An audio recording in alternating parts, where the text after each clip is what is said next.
મહુવા શહેરમાં પોલીસ દ્વારા food patrolling હાથ ધરવામાં આવ્યું। આગામી 5 ઓગસ્ટના રોજ તહેવારો હોય જે ગણેશ ઉત્સવ તેમજ ઈદે મિલાદનો તહેવાર હોય, જેને લઈને પોલીસ દ્વારા આજે ફૂડ પેટ્રોલિંગમાં પીઆઈ, પીએસઆઈ, પોલીસ ડીવાયએસપી સહિત સમગ્ર સ્ટાફ કાફલા સાથે નીકળી ગયા હતા। મહુવા શહેરના રાજમાર્ગો ઉપર જે બગીચા ચોક, વાસી તળાવ, બગીચા રોડ, ગાંધીબાગ, મેઘદૂત સહિત રાજ્ય માર્ગ પર પોલીસ દ્વારા ફૂડ પેટ્રોલિંગ હાથ ધરવામાં આવ્યું હતું। ડીવાયએસપી દ્વારા મહુવામાં કાયદો વ્યવસ્થા જળવાઈ રહે તે માટે લોકોને સૂચના પણ આપવામાં આવી હતી। રિપોર્ટર અમીન પાયેક, મહુવા।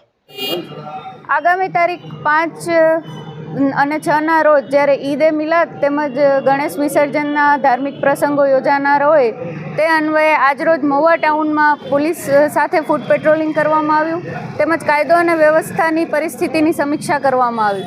આ બંને દિવસો જ્યારે અલગ અલગ ધાર્મિક સમુદાયના ધાર્મિક પ્રસંગો હોય, જે દિવસે ખાસ કરીને સોશિયલ મીડિયા પર તેમજ કોઈ પણ સમુદાયની ધાર્મિક લાગણીઓ દુભાય એવું કોઈ બી વ્યક્તિ દ્વારા કોઈ બી એવું કૃત્ય ન કરવામાં આવે તેમજ સોશિયલ મીડિયા પર એવી કોઈ પોસ્ટ ન કરવામાં આવે તેની તમામ જાહેર જનતા માટે એક સૂચના છે। જો આવું કોઈ કૃત્ય થશે કે આવી કોઈ પોસ્ટ અપલોડ કરવામાં આવશે તો તેની ગંભીરતાથી નોંધ લેવામાં આવશે, જેની સર્વે નોંધ લેશે।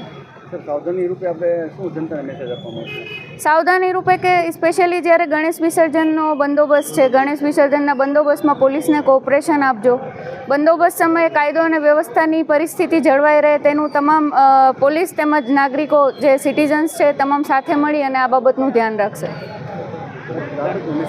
વાસી તળાવથી કે જે આપણે મેઇન રોડ પર ગણપતિ જે થાય છે